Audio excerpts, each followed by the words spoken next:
nung kamakailan lang ay ibinuking ni Sara si Harry Roque na tumakas na pala at nagpunta na ng ibang bansa.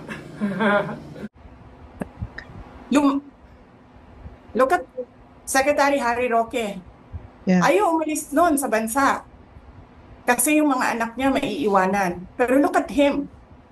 Umalis na lang.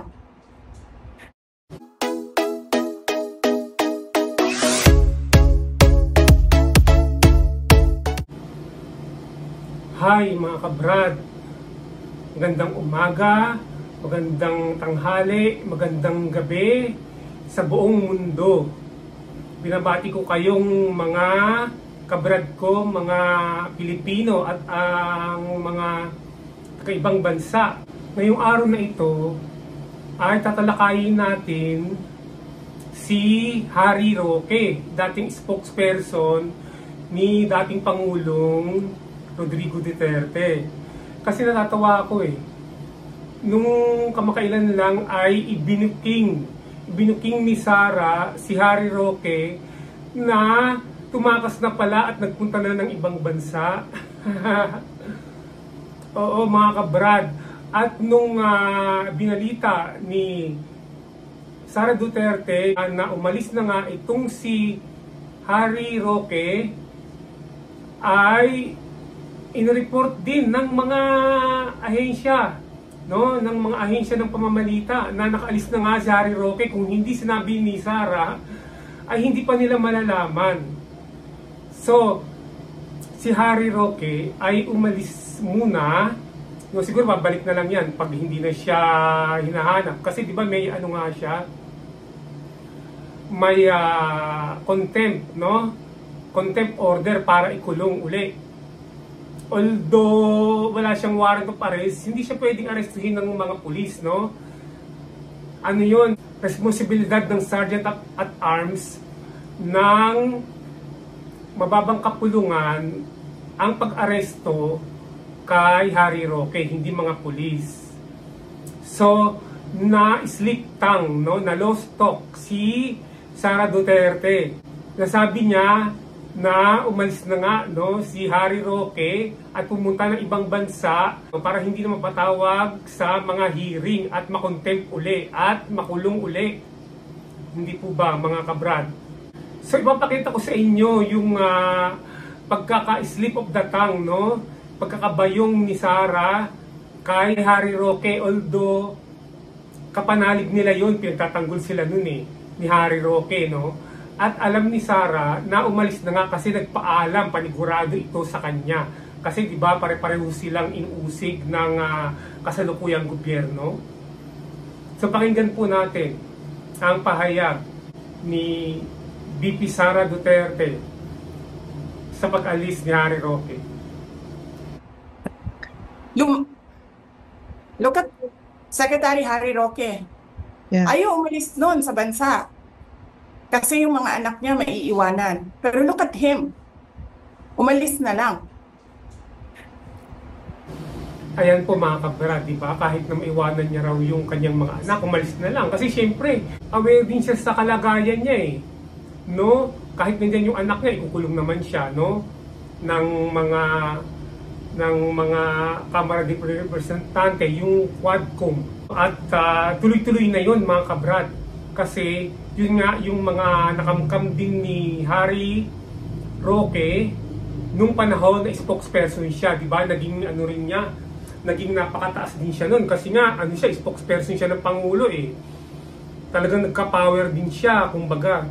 At marami din siyang natangay na salapi, Sa tingin lang natin yan, hindi natin sinasabi, pero sa pagdinig ng kamera, mukhang marami siyang natangay, maraming naibigay sa kanya ang mga pogo.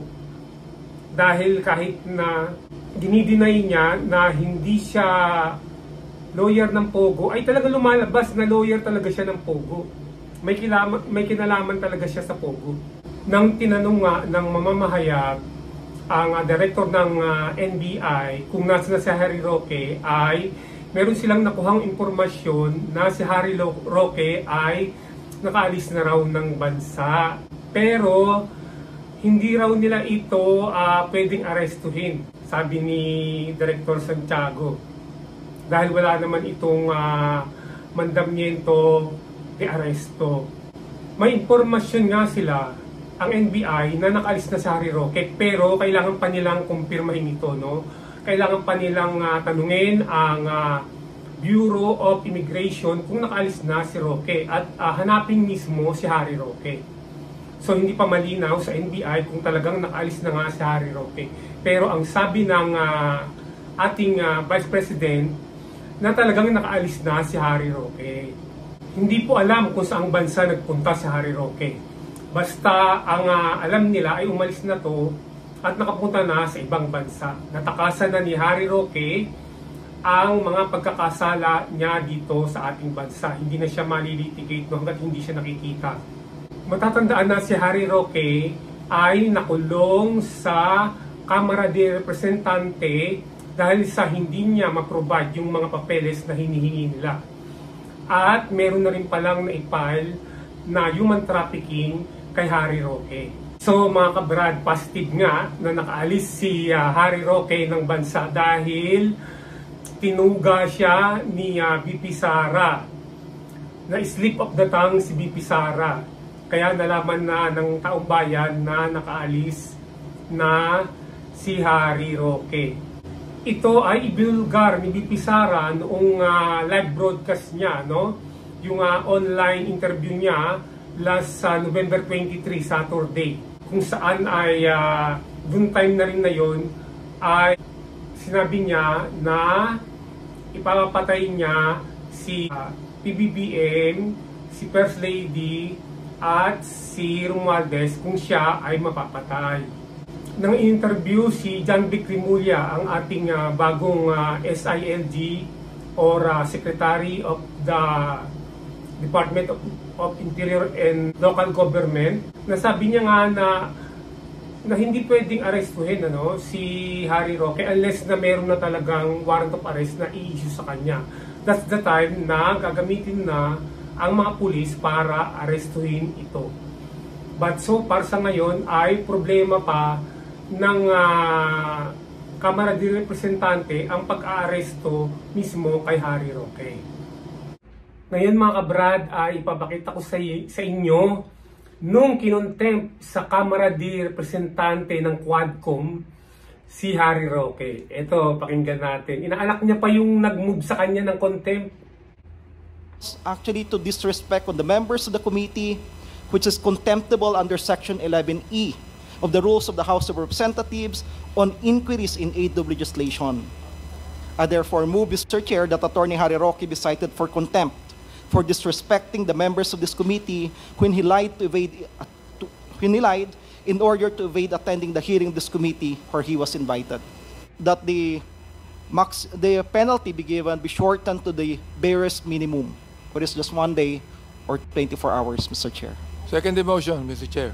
There is a motion, duly Mr. Chair, seconded, to impose a penalty of 24 hours to our resource person, Attorney Harry Roque. Hearing no objection, the motion is carried.